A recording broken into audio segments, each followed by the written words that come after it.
Good morning, everyone. Okay, welcome to your first lesson, first HBL lesson this year. And today we're gonna learn about how to draw a vectors diagram. Okay, now before this, we have to recall what exactly is a vector. Okay, a vector is just a quantity with a magnitude and direction. So because of this component on direction, we cannot just simply add vectors just like how we add numbers together. For example, if I travel 40 meters and then I travel another 20 meters, so we can say the distance is just 60 meters. Just simply adding the numbers together. But because now we have to consider direction, so in this case, for example, a girl walks 100 meters due east, then 40 meters due west. So if we ask ourselves, what is her total displacement? In this case, because of this component on east and west, which are opposite in direction, as shown over here, right? You wouldn't just add the numbers, 100 meters plus 40 meters to say that is the total displacement, right? Displacement is about the start and end position of the object. So in this case, where is the ending position of the girl compared to her starting position? So I think we can see quite clearly if the girl walks 100 meters to the east, right? And then she walked back 40 meters to the west. So if anyone is confused, I have a compass over here to show you the direction, east and then west. So what will be the result of these two vectors when we add them together? You can see that it's just 60 meters due east, right? Her current position, her final position compared to her initial one is just 60 meters, right? And in a specific direction, right, compared to her starting position. So in this case, this particular vector, 60 meters due east, right, is what we call it as a resultant vector, which basically is a single vector that's equivalent to you adding each of the vectors together when we consider both their magnitude and direction. So if let's say their directions are opposing each other in this case, right? They are opposing each other, then you know that something will be cancelled out. So this is quite obvious because over here you have two vectors that are parallel, even though they are opposite in direction, right? But they are parallel vectors.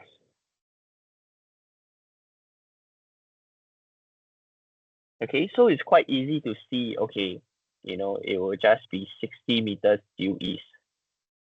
Now, what happens if, let's say we have two vectors that are non-parallel?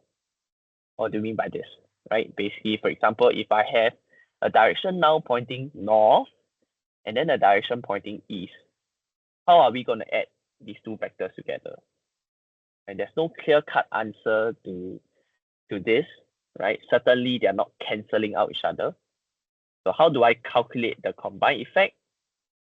In this case, right, that is when we will use the graphical method, okay, which we're going to see in the next few slides. Okay, so what is the graphical method, right? Basically, we will use a vector diagram to add up two or more vectors. And in this diagram, we will represent the quantity of the vector with arrow. So I'll show you an example later, right? And one thing we need to note, right? If you look at the previous example, you notice that the one that represents 100 meters is longer than the 40 meters. So actually, I've done this on purpose whereby they are actually to scale. So if you actually measure the the length of this, right? If this represents 100, right? The corresponding length that represents 40, right, will be to scale. So in this case, the length of arrow is proportional to the magnitude of the direction, the vector that we are given, right? Of course, the direction of the arrow indicates the direction of the vector lah. So in this case, I have a QR code that you can scan. I suggest you use it on your PLD.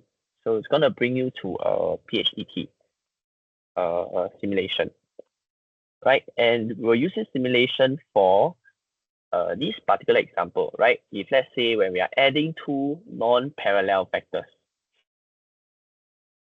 okay? So the method to us adding two non-parallel vectors together is a method that we call head to tail, right? Or in your notes, you will see it as head to tail. Basically, they are the same thing. Okay, what is the tip? Or what's the head? What's the tail? Okay, so if I have an arrowhead, okay, this will be the tip or the head. Okay, then this will be the tail. So you can draw it on your notes somewhere. Right, so what are the steps that are involved? First, we will choose an appropriate scale.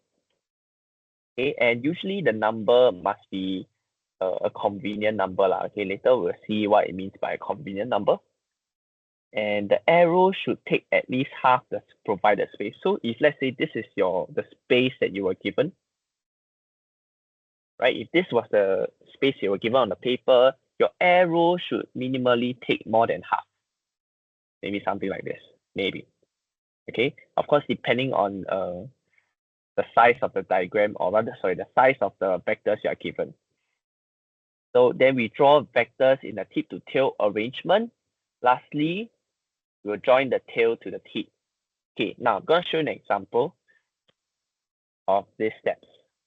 So this is the PHET simulation. Go and click Explore 2D. The other stuff you can explore after you become an expert in this. So don't rush into it. Okay, so if you look at this question, I have two non-parallel forces. One is 4 newtons, one is 6 newtons. So I want to see what is the resultant force acting on this block, right? What is that one force, right, that's equivalent to me using these two forces on the block? In this case, let me use vector A to represent the 4 newtons. Okay, I'm going to use that to represent 4 newtons. So if you look at this, right, this is a symbol that is called mod of vector A, so which represents the magnitude of A. Theta is the angle. Later we'll see what that means. Okay, so for now, just focus on these two and the vector itself. So I'm going to adjust it to 4. Okay, so that represents my 4 newton.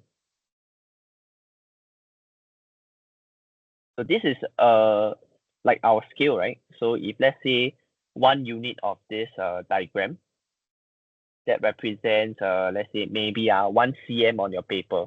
So later on we'll write down the scale as well. Okay, so this is 4 newtons representative. Then afterwards, I have a 6 newton pointing where? To the east. So let me adjust the force to 6 newton. Now, so this is the step 1, right? Where we choose an appropriate scale and we draw the vectors according to the scale that we wanted. Then afterwards, second step is to draw it in a tip to tail arrangement. So I will first draw the 4 newtons on a piece of paper. Then afterwards, I will draw the 6 newton, right? Such that I will join the tip of this 6 to the head. So you put them side by side, one after the other. Okay, make sure it's not like that when you draw it on your piece of paper. When you first draw the 4, then after that, when you are going to draw the 6, you must place it such that it starts from the end of your first vector. You see? Maybe if I zoom in a little. Okay, so there, you're done, right? When you draw the 2 vectors, afterwards, you will link from, draw another vector from the starting point of your first vector all the way to the end. So it's going to look like this. Okay, it's going to look like this. Draw from draw from the head to the tail.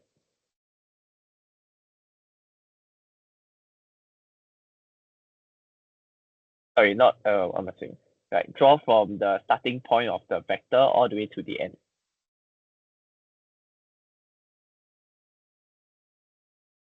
So afterwards, right, go and use a ruler and you will try and measure, right, measure how long this vector is. This will be your resultant vector. Or in this case, let's see what is the resultant force. So you will see that it's 7.2 followed by an angle of 33.7.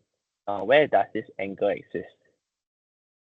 Okay, it's actually from the horizontal line. So I can pull this vector out. Okay, a vector, no matter in whatever space that is, it's not going to change as long as it has the same direction and magnitude. So if you look at this angle, right, compared to the horizontal line that if you construct it from the starting point, right, you will see that it's a 33.7. So this indicates the direction of the vector.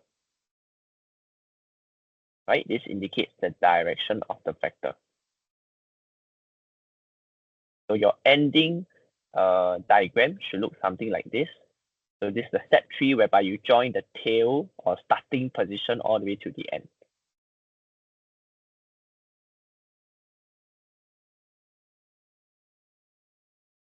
Okay, so this is how the diagram should look like. Step 1, after you choose an appropriate scale, so you will draw it out, you will write it out. Right, for example, you will write out scale 1 cm to 1 Newton. So of course, always must indicate the unit, right? This one, students always miss it out. Must always have the unit. Then after that, you can draw on your piece of paper, right?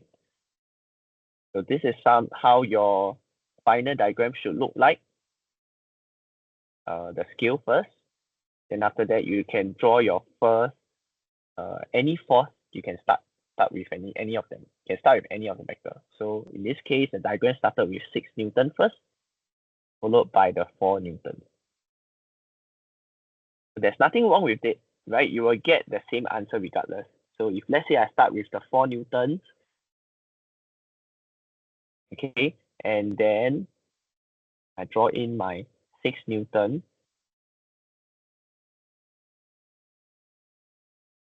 right? Overall, I should get the same exact resultant vector.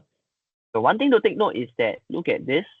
Look at how we have drawn our resultant vector. Okay, we will draw it with a double-headed arrow. So this indicates your resultant vector. So in this case, when we measure it with a ruler, right? When we use a ruler to measure, you'll realize that it's 7.21 cm. So that represents 7.21 Newton. right? And then the final step, which is to find what is the direction. First, you will always draw a horizontal line from the starting position, and you measure what this angle is. So this angle, going to the answer, 33.7 degree. So it's 33.7 to the horizontal, right? This represents your direction.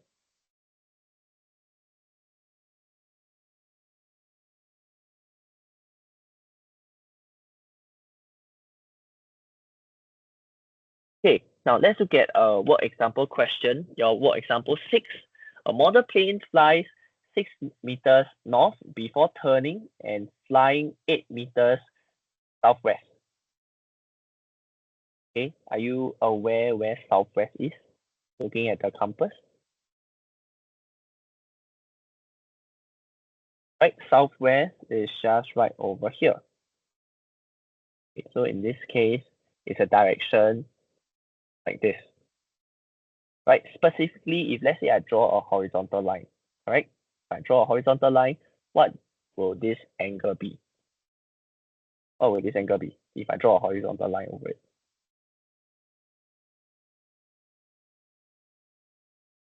Okay, that should give you 45 degrees. So that's the direction of southwest, right, from the horizontal. So let's use a vector diagram to determine the total displacement of the plane. So again, I cannot just simply add the numbers 6 plus 8 like this. It doesn't work that way because these are vectors. Okay, so I have actually constructed the two vectors already. Okay, let's take a look. Right, I've constructed the two vectors. So this represents the 6 meters. This represents the 8 meters southwest. Of course, first step in before drawing is I must indicate what is the scale that I want to use. So on your piece of paper, you could choose to use 1 cm to 1 Newton. Okay, or you could choose scale 1 cm to 2 Newton, right? Again, as long as I don't know how your paper is gonna look like, but as long as it covers more than half of your space that's given, that's good enough. Because why? If your diagram is too small, right? If diagram is too small, then it will be difficult to read lah, difficult to measure the length as well. Because again, you are going to use a ruler to measure the length and a protractor to measure the angle. So too small, not good for you. Okay. Of course, sometimes this might be too big for some of your diagrams as well. So you really have to look at the question and the numbers that you are given with. So 6 Newton, right? So I've constructed such that this is like 6 cm, if you can see, about 6 cm with a virtual ruler. No, it's hanging. Okay, you drag it away, right? And then of course this is, I even adjusted the angle already, so it should be correct. 8 meters southwest and 6 meters. So if you ask yourself, which vector should you draw first? Which vector would you draw first? It honestly doesn't matter lah. So maybe I can choose 6 meters first. And then afterwards, make sure you label your vector. Then followed by another vector you're gonna draw. So I suggest you can use a piece of graph paper at the start to practice. Because it with construction lines and all, it makes things much neater and easier lah, compared to blank spaces. So afterwards, you will adjust the second vector that you're going to draw such that it should match, or it should start from the head of the first vector. Okay, this is what it means by head to tail. Okay, head of the first vector go on to the tail of the second one. So one after the other. Right? So once you are done with this, okay, you can now draw your resultant force. Okay, pardon my line. So now you are free to draw your resultant force. So you should point slightly towards the northwest direction. Okay. Now, if you are unclear on how to construct this line, remember what does southwest represent, right? So, for example, if I'm a student, I might not know how to draw this 8 meters, right? So what can I do? I know that southwest, right? When I construct from the horizontal line is 45 degrees. So I can replicate the same thing. I can replicate this whole thing, right? I replicate using the horizontal line over here, right? I know that you must give me a 45 degree. Okay, so then after that, I construct my line 45 degree and the line, this length of this vector must represent 8 meters, or in this case, 8 cm lah. Okay, so I'm going to erase. Okay, I'm not sure if my 45 degrees. Oh, wow, okay, not bad. Okay, 8 meters.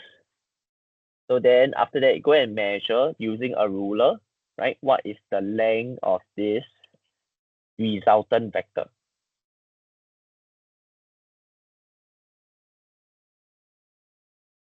Okay, go and measure the length. Right. So I'm just gonna simulate a bit. Of course, might not be accurate because this is need manually rotate. Okay, go and measure the length.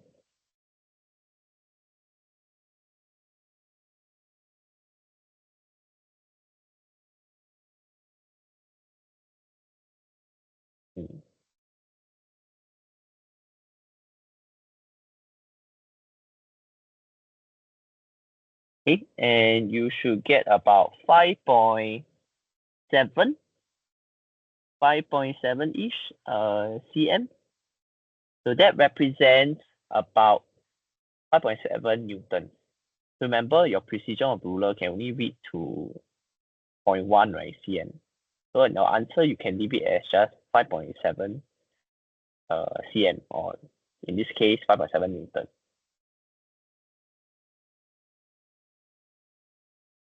Okay, so in my previous diagram,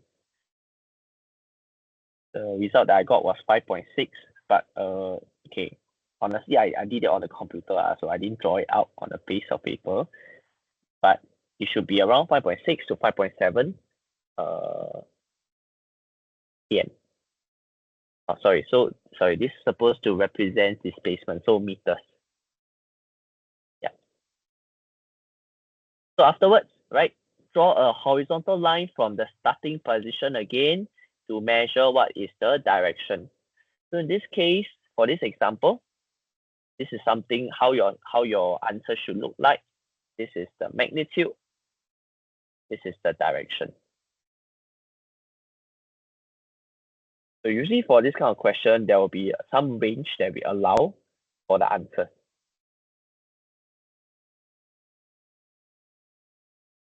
So usually depends what is the precision that the accuracy that the marker will accept. Okay, so please feel free to rewind any of the parts of this video.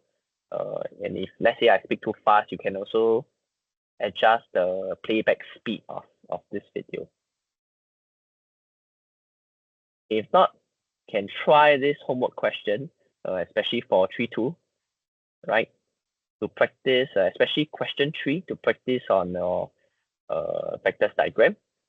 In addition, okay, we have also provided you with additional practice on vectors diagram. So go and try it out. Okay, we'll discuss this in the class.